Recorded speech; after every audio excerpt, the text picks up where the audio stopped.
నమస్తే BCN news కి స్వాగతం। నా పేరు నీలిమ। ముందుగా ముఖ్యాంశాలు।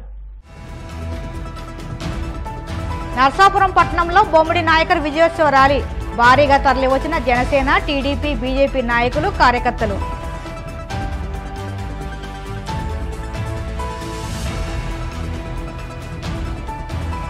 డ్రగ్స్ రహిత సమాజమే ధ్యేయంగా అవగాహన ర్యాలీలు గుంటూరులో ర్యాలీ నిర్వహించిన స్పెషల్ ఎన్ఫోర్స్మెంట్ బ్యూరో అధికారులు।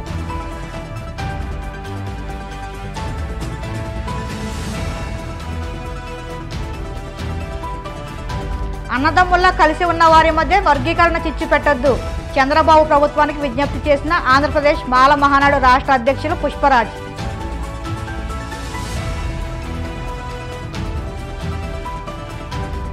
ఉత్తరప్రదేశ్లోని మహాబాలో విషాద ఘటన బ్యాంకులో పనిచేస్తున్న ఉద్యోగి గుండెపోటుతో కుర్చీలోని మృతి। తనపై నమ్మకంతో ఎమ్మెల్యేగా అత్యధిక మెజార్టీతో గెలిపించిన నర్సాపురం నియోజకవర్గ ప్రజలకు రుణపడి ఉంటానని ఎమ్మెల్యే బొమ్మిడి నాయకర్ అన్నారు। నర్సాపురం పట్టణం అంకానివారిపాలెం వివేకానంద సెంటర్లో అంకానివారిపాలెం యూత్ ఏర్పాటు చేసిన ఎమ్మెల్యే బొమ్మిడి నాయకర్ విజయోత్సవ సభలో నాయకర్ మాట్లాడారు। నియోజకవర్గంలో ఉన్న తాగునీటి సమస్య పరిష్కారానికి ప్రత్యేక దృష్టి పెట్టానని, అలాగే అర్హులందరికీ సంక్షేమ పథకాలు అందేలా చూస్తానని అన్నారు। నియోజకవర్గ ప్రజలకు ఏ సమస్య వచ్చినా నేరుగా తన కార్యాలయానికి వచ్చి తెలియజేయవచ్చని అన్నారు। అంకానివారిపాలెం యూత్ సభ్యులు జనసేన పార్టీ కార్యాలయం నుంచి భారీ ర్యాలీ నిర్వహించి పూల వర్షం కురిపిస్తూ ఊరేగింపుగా సభా వేదిక వద్దకు తీసుకొచ్చారు। ఈ కార్యక్రమంలో పార్టీ నాయకులు, కార్యకర్తలు పాల్గొన్నారు। మాట్లాడకూడదు అనుకున్నా వీళ్ళు మాట్లాడిలో చేరుకున్నారు ఇక్కడ నాకు ఈ 5 సంవత్సరాలు కూడా అంటే జగన్మోహన్ రెడ్డికి కానీ వాళ్ళ మంత్రులకు కానీ వాళ్ళ ఎమ్మెల్యేలకు కానీ వాళ్ళ నాయకులకు కానీ రాజ్యాంగం పూర్తిగా వాళ్ళకి అధికారాన్ని అందించేసిందని ఆలోచనతో ఒక అహంకారంతో ఇప్పుడే చూసారు ఎంత అహంకారంగా ఉన్నారు జనాలందరూ కూడా ఇక్కడ ఇప్పుడు కారులో వెళ్తున్నట్టు చూసాను ప్రత్యేకంగా నేను అంటే ఒళ్ళు ఒక్కొక్కడికి ఒళ్ళు కొవ్వు ఎక్కిపోయి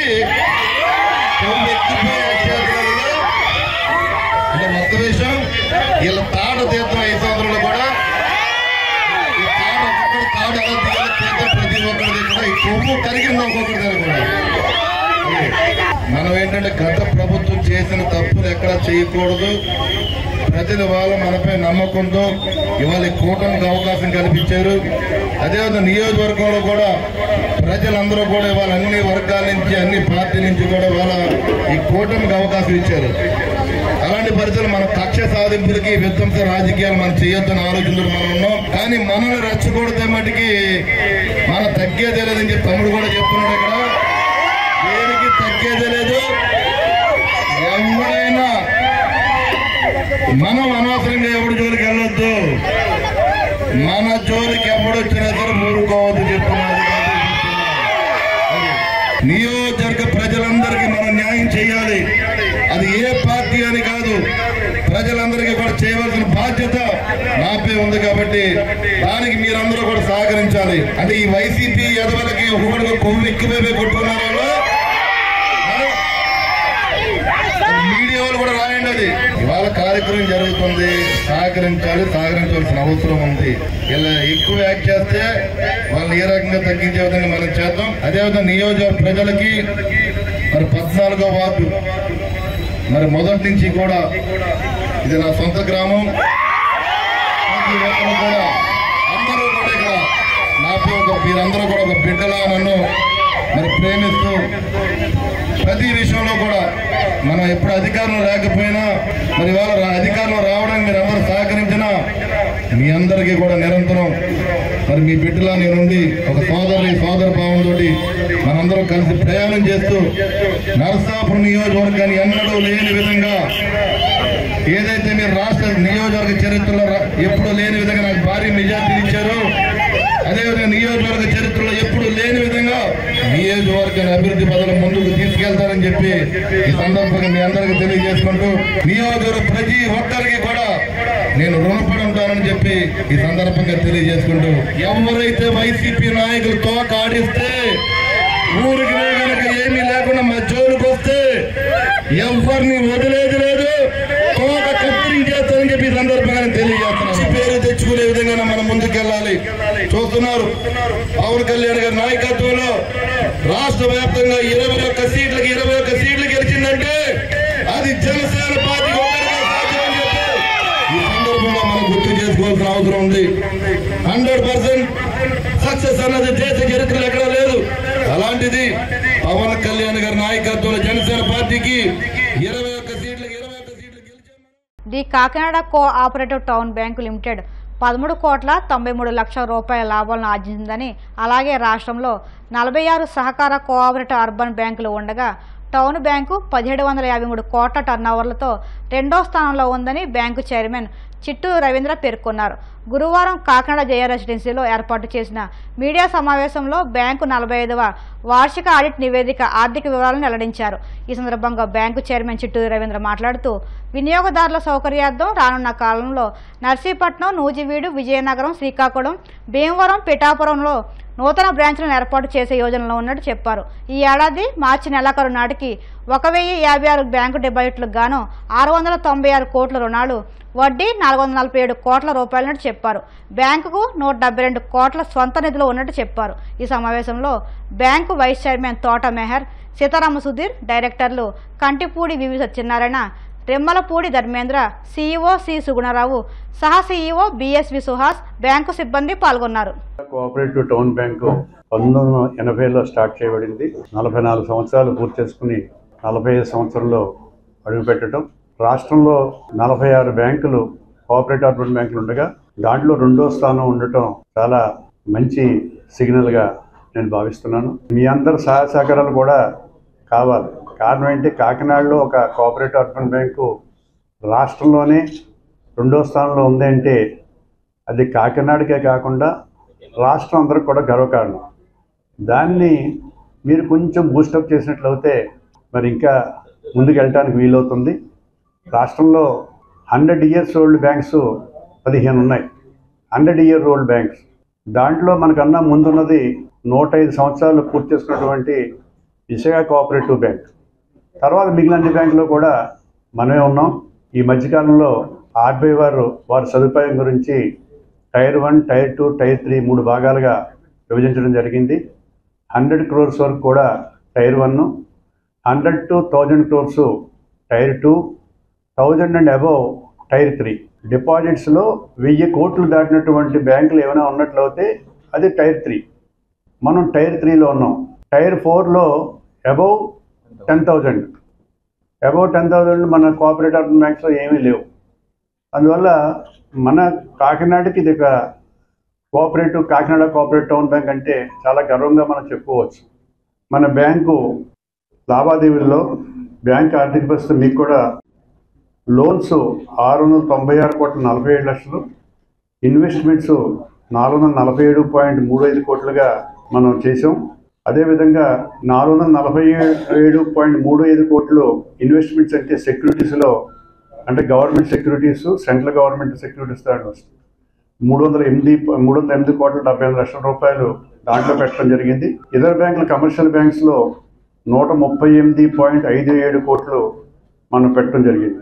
31/3/2024కి మన దగ్గర ఉన్నటువంటి సభ్యుల సంఖ్య 53,360 మంది. బ్యాంకు సొంత నిధులు 172.13 కోట్లుగా ఉన్నాయి. నికర లాభం ఇన్కమ్ ట్యాక్స్కి 7.90 కోట్లు చెల్లించిన తర్వాత 13.93 కోట్ల రూపాయలు ఆర్జించడమైంది. గత సంవత్సరం కన్నా 12.43% ప్రాఫిట్ రావడం జరిగింది. డ్రగ్స్ రహిత సమాజమే ధ్యేయంగా ఏపీలో పలు ప్రాంతాల్లో అవగాహన కార్యక్రమాలు జరిగాయి. దీంట్లో భాగంగా గుంటూరులో స్పెషల్ ఎన్ఫోర్స్మెంట్ బ్యూరో అధికారులు అంతర్జాతీయ డ్రగ్స్ దుర్వినియోగ అక్రమ రవాణా వ్యతిరేక దినోత్సవం సందర్భంగా ర్యాలీ నిర్వహించారు. అనంతరం అక్కడ మానవహారం నిర్వహించి డ్రగ్స్కు వ్యతిరేకంగా నినాదాలు చేశారు.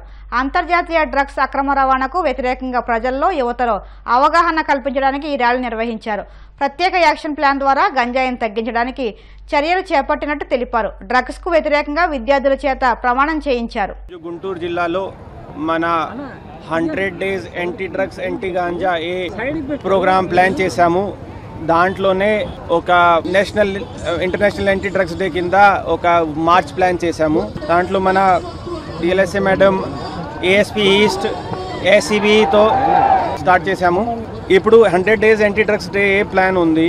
యాంటీ డ్రగ్స్ ప్లాన్లో ఇది కూడా ఒక పిల్లల్ని టార్గెట్ చేసుకొని యూత్ని టార్గెట్ చేసుకొని ఈ మార్చెస్, సెమినార్స్, స్పోర్ట్స్ ఈవెంట్స్, తర్వాత ఎస్ఏ రైటింగ్ ఇలాంటివి కూడా ప్లాన్ చేశాము. ఎందుకంటే అది డ్రగ్స్ని ఒక ఓన్లీ క్రైమ్ కంట్రోల్ చూడకుండా సొసైటీని కూడా దాంట్లో ఒక స్టేక్ హోల్డర్గా ఇన్వాల్వ్ చేసుకొని వాళ్ళ తరఫు నుండి ఆ మార్పులు రావాలి. గుంటూరులో కొన్ని పాకెట్స్లో ఆ ప్రాబ్లం ఉంది. సో ఒకసారి ఆ పిల్లలు ఇంటికి వెళ్ళి రిలేటివ్స్కి వెళ్ళి చెప్తారు, తర్వాత మేము కూడా వాళ్ళకి ఆ మెసేజ్ స్ప్రెడ్ చేస్తాము. మీడియాకి కూడా ఐ వాంట్ టు థ్యాంక్స్, మీరు కూడా ఇది ప్రోగ్రామ్ కవర్ చేయడానికి వచ్చారు. ఇలాంటి చాలా ప్రోగ్రామ్స్ చేస్తాము. సో కంటిన్యూస్లీ మీ సపోర్ట్ కూడా మాకు అవసరం ఉంటుంది. దాంట్లో స్పెషల్ టీమ్స్ ఫామ్ చేసుకొని ఎస్సీబీ తరఫు నుండి కూడా మన పోలీస్ తరఫు నుండి కూడా టార్గెటెడ్ రేడ్స్ ప్లస్ ఇది అంతా ప్లాన్ చేస్తాము. ఎక్కడైనా కొత్త కేసెస్ ప్లస్ ఇది ఒక పై లేకుండా మొత్తం నెట్వర్క్ కూడా అందరు చేసుకొని, సో అది మీకు as and when cases are coming మీరు చూసి ఉంటారు. ఒక లాస్ట్ వీక్లో అరౌండ్ 5-6 కేసెస్ ఆల్రెడీ అయ్యాయి. ఇంకా కొంచెం డెప్త్గా వెళ్ళి అది చేస్తాం. తర్వాత ఈ ఎవరు దాంట్లో పడిపోయాడు దానికి కూడా ఒక స్ట్రాటజిక్ ప్లాన్ చేసుకొని కొన్ని హాస్పిటల్స్తో కూడా మాట్లాడాము, మెంటల్ హెల్త్ కేర్ వాళ్ళతో కూడా మాట్లాడుకొని ఒకసారి ఒక ఇండివిజువల్ ఆ లైన్కి వెళ్ళాడు అంటే అతనికి ఆ బాడీ సహకారం చేయదు, విడ్రాల్ సిమ్టమ్స్ ఉంటాయి, సో వాళ్ళు రీలాప్స్ అయ్యే ఉంటారు. అది కూడా ఫోకస్ చేసుకొని rather than treating them as accused, ఒకడు విక్టిమ్ దాంట్లో కూడా విక్టిమ్ కూడా ఉంటాడు. ఒక drug addict from one point of view వాళ్ళని అక్యూజ్ చూస్తారు, కానీ అతను ఒకసారి ఆ లైన్లో పడిపోయాడు, ఒక అబ్బాయి, ఒక స్టూడెంట్, దెన్ అతను బయటికి తీసుకురావడానికి కూడా బాధ్యత మాది, అడ్మినిస్ట్రేషన్ది, సొసైటీది. సో ఆ 2 ప్రాంగ్ స్ట్రాటజీతో ఇప్పుడు ఇది మొదటి ర్యాలీ పెట్టాము. తర్వాత ఇంకా చాలా ప్రోగ్రామ్స్ ఉంటాయి. సో మీడియాకి కూడా నా తరఫు నుండి థ్యాంక్స్. మీరు కూడా ఆ మెసేజ్ అందరికి తీసుకువెళ్ళాలి. ఇంకా ఈవెంట్స్కి కూడా మీరు ఇలానే వైడ్ పబ్లిసిటీ ఇచ్చేసుకొని గుంటూరు పోలీస్కి, గుంటూరు జిల్లాకి మంచి పేరు రావాలి, డ్రగ్స్ ఎక్కడ ఉండకూడదు, ఆ మెసేజ్ మేము తీసుకువెళ్ళాలి. అంబేద్కర్ కోనసీమ జిల్లా ద్రాక్షారామంలోని మాణిక్యాంబ సమేత భీమేశ్వర స్వామి ఆలయంలో రాష్ట్ర కార్మిక శాఖ మంత్రి వాసంశెట్టి సుభాష్ ప్రజా దర్బార్ నిర్వహించారు. ఈ సందర్భంగా మంత్రి మాట్లాడుతూ వైసీపీ ప్రభుత్వ హయాంలోనే మాజీ మంత్రి వేణు ఆలయంలో అవినీతికి పాల్పడ్డారని, అలాగే దేవస్థానం ఆలయ ఈవో తారకేశ్వరరావు 2 సిబ్బందిపై తీవ్ర ఆరోపణలు చేశారు. ఆలయానికి పిలిచే టెండర్లు దుకాణాల యాజమాన్యం నుంచి భారీ మొత్తం సొమ్ములు వసూలు చేసి స్వాహా చేశారని ఆరోపించారు. దాతల సొమ్ముతో రథాన్ని తయారు చేసి మాజీ మంత్రి వేణు పేరు శిలాఫలకంపై ఎలా వేశారంటూ ఈవోను మంత్రి సుభాష్ నిలదీశారు. రథం పేరుతో మాజీ మంత్రి వేణు డబ్బు కాజేశారని ఆరోపించారు. మాజీ మంత్రి వేణు ఇంట్లో జరిగే ప్రతి కార్యక్రమానికి దేవస్థానం వంటశాల నుంచే ఆహార పదార్థాలు సరఫరా చేయడంపై ఈవోను నిలదీశారు. అవినీతి నిర్మూలన ద్రాక్షారామం నుంచే శ్రీకారం చుట్టినట్టు మంత్రి సుభాష్ తెలిపారు. తొలుత మంత్రి సుభాష్ భీమేశ్వర స్వామి ఆలయం సందర్శించి స్వామి అమ్మవారి ఆశీస్సులు తీసుకున్నారు. ఈరోజు ఇక్కడ వాటి గురించి సమీక్ష ఏర్పాటు చేయడం జరిగింది.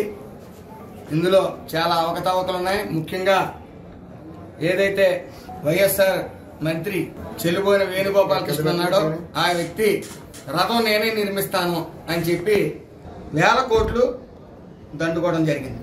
అదేవిధంగా పురోహితులకి సుమారు 30 లక్షలు ఇచ్చినప్పటికీ అవన్నీ కూడా ఆయనే ఖర్చు పెట్టినట్టు ఒక శిలాఫలకం రాసి ఆ రథం కొత్త రథం మీద పెట్టడం, అదేవిధంగా కొన్ని లక్షలు వసూలు చేసి అక్రమంగా దారి మళ్లించడం కూడా జరిగింది. వెంటనే ఆ శిలాఫలకాన్ని తొలగించడం సాక్ష్యాలతో పట్టుకుని గతంలోనే ఒక 4 రోజుల క్రితం జరిగింది. ఈ రోజున ప్రతి దాంట్లోనే అవినీతి. ఇక్కడ కంప్యూటర్లు ఉన్నాయని చెప్పి బిల్లులు పెట్టడం, ఆ కంప్యూటర్లో చైతన్య అని తోట తిరుమూర్తులు గారి ముఖ్య అనుచరుడు, అతను సానుభూతిపరుడు, ఇక్కడ ఉద్యోగం చేస్తూ ఈ అవినీతి చేసి వైసీపీ నాయకులకు అందజేస్తా ఉన్నాడు. వాళ్ళ శాలరీలు చూస్తే ₹1,00,000 70,000. అలాగే ఈ భీమేశ్వర స్వామి గుడి దగ్గర సెక్యూరిటీ గార్డులు ఏర్పాటు చేసామని చెప్పి చూపించి విపరీతమైన మందు బాటిల్స్, గ్లాసులు అవి కూడా చూడటం జరిగింది. ఎక్కడా కూడా అలసత్వం. అదేవిధంగా ఈ భీమేశ్వర స్వామి గుడిలో 2 వాలంటీర్లుగా చేస్తూ ఇక్కడ మళ్ళీ అవుట్ సోర్సింగ్ పోస్ట్ నిమిత్తం ఇక్కడ వేణు గారు వాళ్ళు మనుషులను వేయటం, వాళ్ళు ఏదైతే టికెట్లు ఉంటాయో దర్శనం టికెట్లు అవి తీసుకోవటం, భక్తులు లోపలికి పంపించడం, మళ్ళీ అదే స్లిప్ బయటకు తెచ్చి కొంతమంది తీసుకెళ్తాం, ఇలాంటి అవినీతులు పాల్పడ్డారు. అదేవిధంగా ప్రతి టెండర్లోని వాళ్ళ అనుకూలమైన మనుషులు ఇటు తోట త్రిమూర్తులు గారు, అటు మన వేణు గారు కూడా ఈ గుండు పట్టి రాక్షసుల్లా పీడించారు, అవినీతిమయం చేశారు. మళ్ళీ ప్రోటోకాల్ పేరుతో భక్తులందరినీ గంటలు వెయిట్ చేసి పరిస్థితి ఈ నాయకులు తీసుకొచ్చారు. అలాగే ఈ జరిగిన అవినీతి అంతా విజిలెన్స్ కూడా ఇవ్వడం జరిగింది. ఇప్పుడు అలాగే మరి మంత్రి అయిన వేణు వాళ్ళ ఇంట్లో ఏ ఫంక్షన్ జరిగినా సరే ఇక్కడ వంటతని చేత పంచపక్ష పరమాన్నాలన్నీ వండించుకుని ఒకసారి కాదు ఇంచుమించు 100 సార్లు పైబడి ఆయన ఇంట్లో ఏ ఫంక్షన్ ఉన్నా ఎవరు వచ్చినా సరే ఒక ఇంచుమించు 70-80 వేల రూపాయలు వంటలు చేయించి అక్కడ ఫ్రీగా దారి మళ్లించడం జరిగింది. ఇప్పుడు కాసేపు ప్రకటనలు.